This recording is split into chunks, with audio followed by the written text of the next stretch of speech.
Good morning, everyone. So today I am going to discuss the regional variation in language. I have here some example of the Swahili accent. A child told his dad, "Buy chocolate kininaw, humble somebody going egg our house, cause you so chang." And his father replied and said, "Saking kinimo, cause betis last going no long. The kids going appreciate cause." And before he understand, back in Master, I just said, yeah, I understand. Cause I never like hear the story again about how he never have kinde when he was small, and how was treat or for the eat of orange peel with sugar on top. The orange peel, not the actual orange, but the orange peel. Strong emphasis on peel cause they was poor. So throughout this book, we have been talking about language such as English, Spanish, or Swahili, as if there was a single variety of each and everyday use. So let's move on to the standard language. When we talk about the words and structure of language earlier chapters, we were concentrating on the features of only one variety, usually so-called the standard language. So we have a standard language. Yeah, even in our country, we do also have a standard language. This is actually an idealized variety because it has no specific region. So when I say um, standard language, let's say for example, um, English, although it has been widely spoken throughout US, but it became a standard language internationally. So let's move on to the variation in grammar. So we have here an example. So it really depends on the receiver, the visitors, or the sender. So how long are you here? Till after Easter, a speaker looks puzzled. So it really depends on the receiver, since the way you interpret mm, the the message. So dialectology. Despite occasional difficulties, there is a general impression of mutual intelligibility among many speakers of different dialects of English. This is one of the criteria used in the study of dialects or dialectology to distinguish between two different dialects of the same language whose speaker can usually understand each other, and two different languages whose speaker can usually understand each other. This is not the only or the most reliable way of identifying dialects, but is helpful in establishing the fact that each other different dialect, like each language, is equally worthy of analysis. So let's move on to the regional dialects. The existence of different regional dialect is widely recognized and often the source of some humor for those living in different regions. In the United States, people from Brooklyn area of New York may joke about the Southerners' definition of sex by telling you that sex is less than teen, and their best imitation of someone from the southern states. In return, Southern can wonder aloud about what a triga is in Brooklyn. So let's move on to the isoglossis. We can look at some example of regional variation found in survey that resulted in the linguistic atlas of the upper Midwest of the United States. One of the aims to survey of this type is to find a number of significant differences in speech of those living in different areas to be able to chart where the boundaries are in dialects terms. So even in the US, they also speak differently. For example, for the Southerners, Americans, I think mostly of the way they talk is very different from the way of what is the accent in, let's say, like big cities like New York or anywhere. So slang. So as defined, slang is a colloquial speech describe words or phrases that are used instead of more everyday terms among youngster speaker and other groups with spatial interest. So when we say slang, it is not an accent but a colloquial speech or other term that is used by the higher up status. So let's say for example, hungry. Instead of using hungry, most of those people who use slang words, they will instead say starving. So, taboo terms. The use of slang can vary within the younger social groups, as is illustrated by the use of obscenities or taboo terms. Taboo terms are words and phrases often involving body parts, bodily function, and sexual acts that people avoid for reasons related to religion, politeness, and prohibited behavior. So, taboo terms. Taboo terms. The taboo terms is a term that obscenities to avoid more vulgar words. African American English. In much of the preceding discussion, we have been reviewing research on social variation based mainly on example from British English and what we might call European American English, labeling one general social variety according to the historical origins of the speaker allows to put it in contrast with another major varieties called African American English.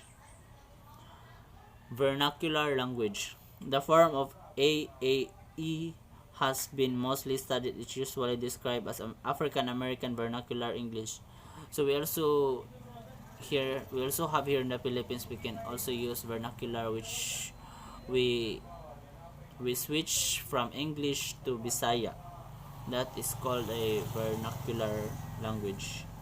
The sound of vernacular appraises phonological features in AAVE and other English vernacular is the tendency to reduce final consonant clusters so that word ending into consonant are often pronounced as they were only one.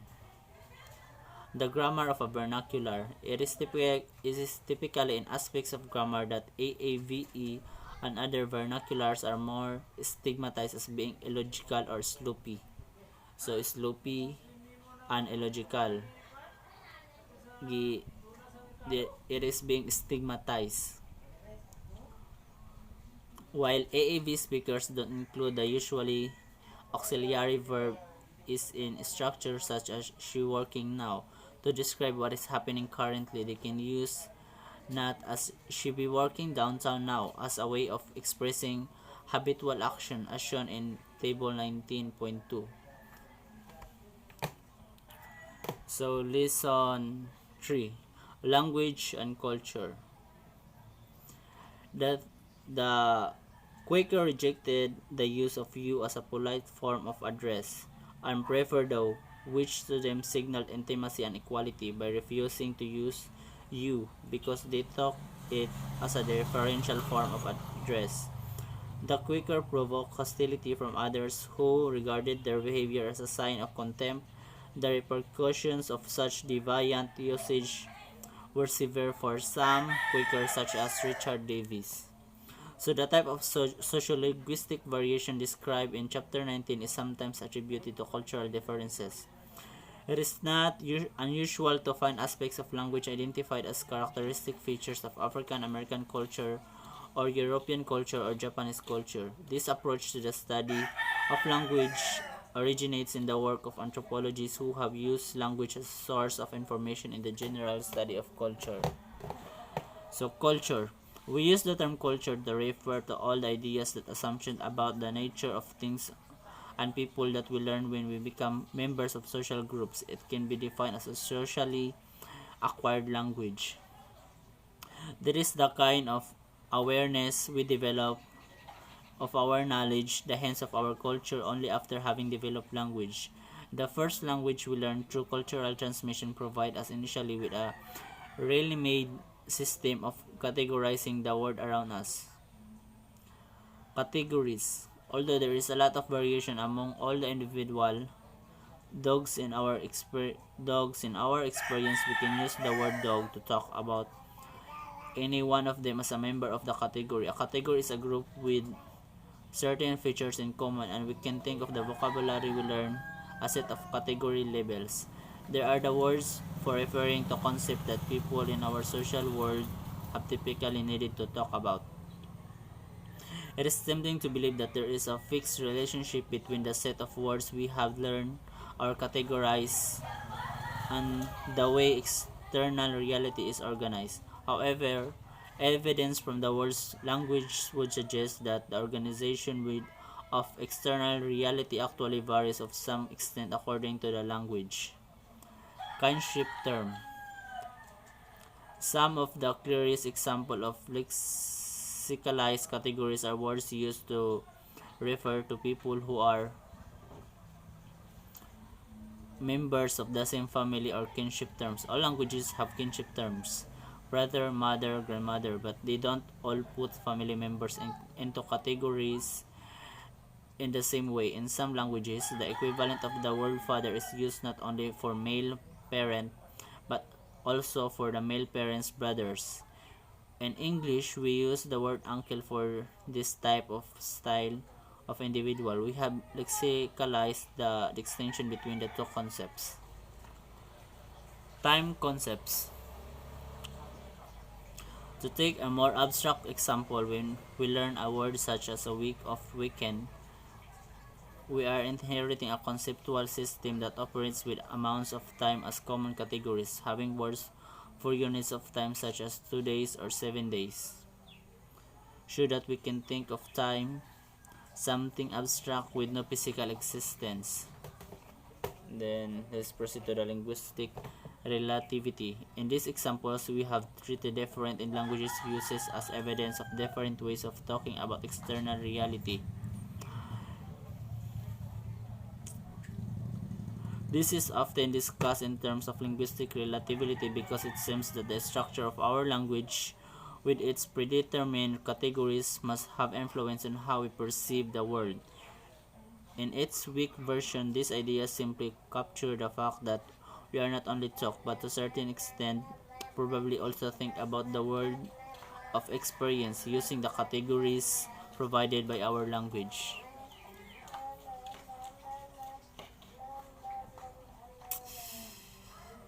The Sapir-Whorf hypothesis. The general analytic perspective we are considering is part of what became known as Sapir-Whorf hypothesis during the middle of the 20th century.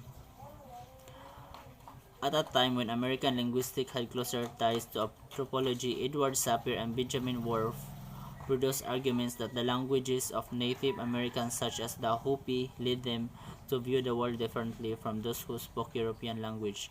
We have already noted a difference between Hopi and English in the treatment of time. According to Whorf, the Hopi perceived the world differently from other tribes, including the English-speaking tribe, because their language leads to them to do so. In the grammar of Hopi, there is a distinction between animate and inanimate, and among sets of entities categorized as inanimate are clouds and stones. So, against the Sapir-Whorf hypothesis, it is important to remember that Edward Sapir and Benjamin Whorf did not actually write a book or even an article together advocating the hypothesis that bears their names. There is also some doubt that the theoretical point of view attributed to them was deterministic, as others have argued. Nevertheless, a number of arguments have been presented against the linguistic thinking that was involved. So, snow. Returning to snow.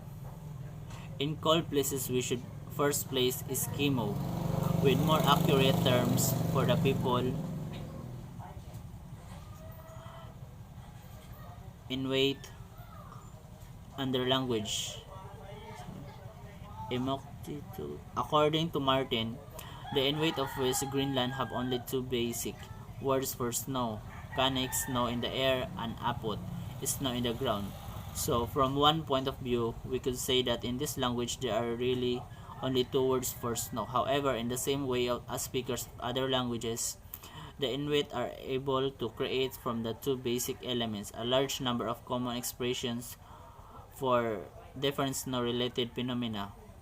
That is, that it may be more accurate to say they have a lot of phrases rather than words. Non-lexicalized categories. English does lexicalize some conceptual distinction in the area of snow, with sleet, slush, and snowflake as examples. We might also include the avalanche and blizzard. However, English speakers can also create phrases and so cognitive categories. As a way of analyzing cognition or how people think, we can look at language structure for clues, not for the causes. The fact that Hopi speakers inherit a language system in which clouds have animate as a feature may tell us something about a traditional belief system or way of thinking that is part of their culture and not ours.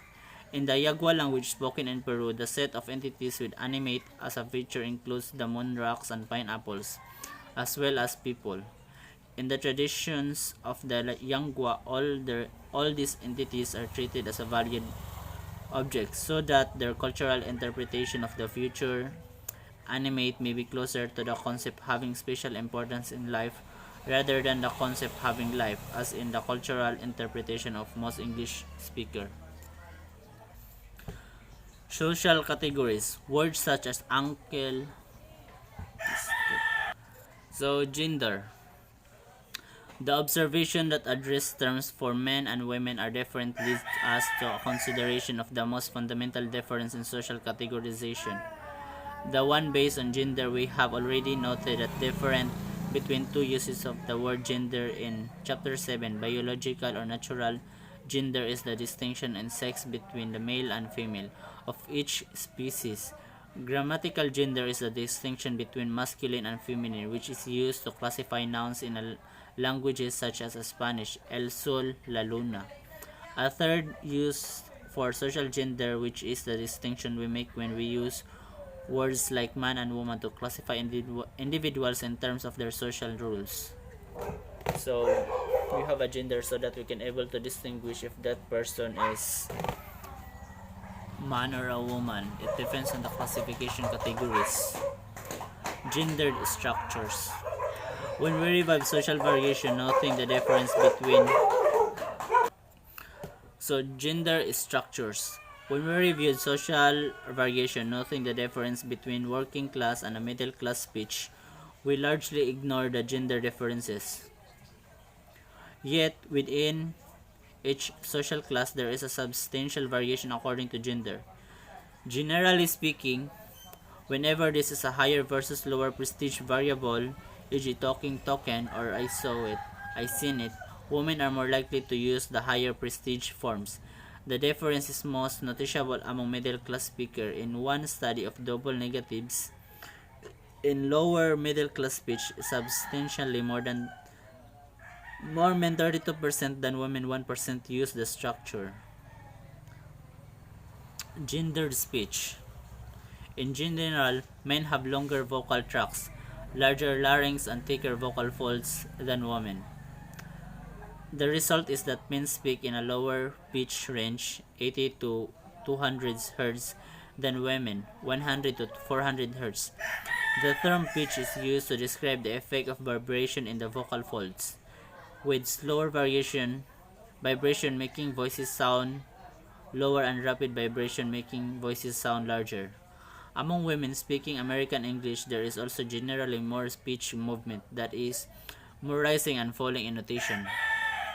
The use of rising intonation at the end of statement, if happened near San Diego, the more frequent use of H and tag questions have all been identified as characteristic of women's speech. Tag questions are short questions consisting of an auxiliary and a pronoun added to the end of a statement. They used more often by women when expressing opinions.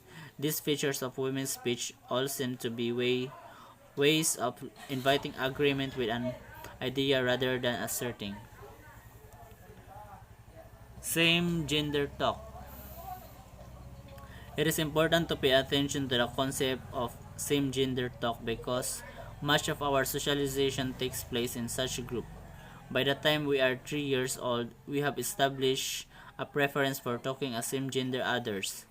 Throughout childhood, boys socialize in larger groups, often in competitive activities, establish and maintaining hierarchical relationships. I'm Spider-Man and you're having to follow me. Girls socialize in smaller groups, more often in cooperative activities, establishing reciprocal relationship and exchanging rules. Example, you can be the doctor now and I'll be ill. In many societies, these patterns of same-gender socialization is reinforced through separate educational experiences and different social practices.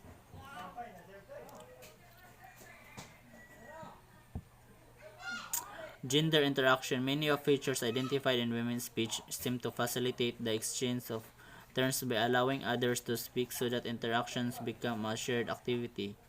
Interaction among men appears to be organized in a more hierarchical way, with having the floor being treated as the goal.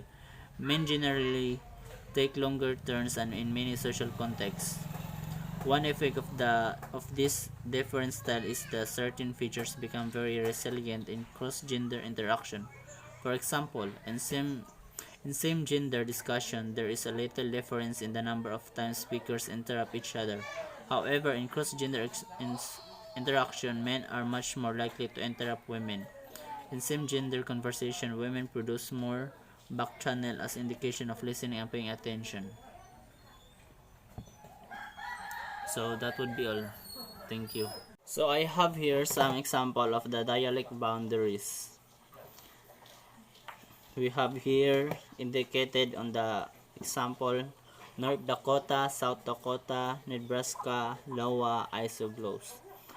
When a number of isoglosses come together in this way, a more solid line indicating a dialect boundary can be drawn. In figure 18.1, a small circle indicates where paper bag was used and a plus sign shows where paper sack was used. The broken line between the two areas is isogloss that coincides with enough other isoglosses involving other linguistic features to be classified as a dialect boundary. Using the information, we can find the upper Midwest of the United States.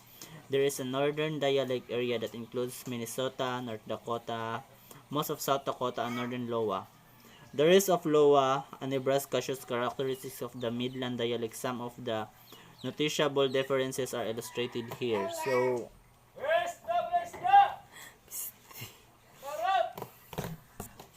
okay, so let's continue the bilingualism. So bilingualism, I think it is the ability to speak more than one language. So in many countries, regional variation is not simply a matter of two or more dialects of a single language, but can involve two quite distinct and different languages. Canada, for example, it is officially a bilingual country, with both French and English as official languages. This recognition of the linguistic rights of the country's French speaker, largely in Quebec, did not come about without a lot of political upheaval. For most of its history, Canada was essentially an English-speaking country, with a French-speaking minority group. In such situation, bilingualism. So, like the Philippines, I think there are about 100 languages here in the Philippines. So, we are maybe a multilingual country. But we do have a English and Filipino as our national language. So let's move on to the dialect continuum. Another note of caution is required with regard to the dialect boundaries. The drawing of dialect boundaries is quite useful in establishing a broad view of regional dialects, but it tends to obscure the fact that the boundary areas, one dialect or language variety merges into another regional variation actually exists. So, diglossia, a rather special situation involving two distinct varieties of language called diglossia. So, diglossia is a involving two distinct varieties of language. So in diglossia, there is a low variety acquired locally and used for everyday affairs, and high or especially variety learned in school and used important matters. So it's like they have two different languages. Like let's say for example, for our everyday life, when we are at home, we use what we usually use in a language that we learn in our neighborhood or parenting teaching, while they also have another language that they use in school. So let's move on to language planning. Perhaps because of bilingualism in contemporary Europe and North America tends to be found mostly among minority groups, many countries are often assumed to be monolingual. For many of those residents who are only capable of speaking one language, English, the United States would indeed seem to be a monolingual country. For others, it clearly is not, because they live in large communities where English is not the first language of the home. As one example, the majority of the population in San Antonio, Texas, will be more likely to listen to radio broadcasts in Spanish than in English. So in America, given the fact that they are one of the most widely spoken English countries in the world, but most of their people, especially in the Southern America, will tend to listen to Spanish than English. Language planning, perhaps because of bilingualism in contemporary Europe and North America tends to be mostly among minorities group, many countries are often assumed to be monolingual. For many of those residents who are capable of speaking one language. So, pidgins. In some areas, the standard chosen may be a variety that originally had no native speakers in the country. For example, in Papua New Guinea, with more than 800 different languages, a lot of official business is conducted in Tok Pisin. This language is now used by over 1 million people, but it began many years earlier as a kind of impromptu language called a pidgin. A variety of a language described as a pidgin is often discussed as a contact language that developed for some practical purpose, such as trading among groups of people who had a lot of contact but who did not know each other's languages. As such, it would have no native speakers. The origin of the term pidgin is thought to be from a Chinese version of the English word business. So let's say, for example, so we have here an example, a country, Papua New Guinea. Since they have a lot of languages, they have over 800 languages, so they are using one language so that they can able to communicate each other. Like here in the Philippines, we use Tagalog. If we don't know each other's dialects, then we use Tagalog so that we can able to understand each other, since Tagalog is our national language, which most of the people can understand. So let's proceed to lesson 2.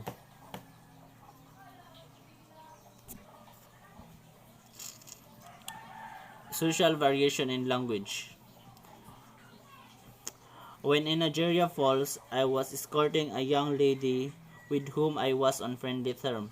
She had been standing on a piece of rock, the better to view the scene, when she slipped down and was evidently hurt by the fall.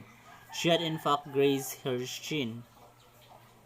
As she limped a little on walking, I said, "Did you hurt your leg much?" She turned from me, evidently much shocked or much offended, and being aware that I had committed any heinous offense, I begged to know what was the reason of her displeasure. After some hesitation, she said that as she knew me well, she would tell me that word. Leg was never mentioned before, ladies. So, we have here sociolinguistics. The term sociolinguistic is used generally for the study of the relationship between language and society. This is a broad area of investigation that involves the interaction of linguistics with a number of other academic disciplines that look at language in its social context, such as anthropology, sociology, and social psychology. We use all these connections when we analyze language from a social perspective. Social dialects. Whereas the traditional study of the regional dialects tended to concentrate on the speech of people in rural areas, as noted in chapter 18. The study of social language or dialects has been mainly concerned with speakers in towns and cities. In the social study of dialect, it is social class that is mainly used to define groups of speakers or having something in common. The two main groups are generally identified as middle class, those who have more years of education and perform non-manual work, and working class, those who have fewer years of education and perform manual work of some kind. So when we refer to working class speech, we are talking about the social dialect. The term upper and lower are used to subdivide the groups mainly on an economic basis. So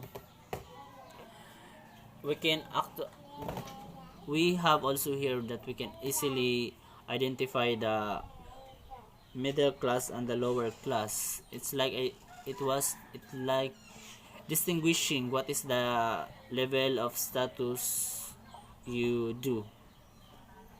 Education and occupation. Although the unique circumstances of every life result in each of us having an individual way of speaking, a personal dialect, we generally tend to sound like others with whom we share similar educational backgrounds and our occupation. Among those who leave the educational system at an early age, there is a general pattern of using certain forms that are relatively infrequent in the speech of those who go on to complete college. Expressions such as those contained in the "them boys thrown something."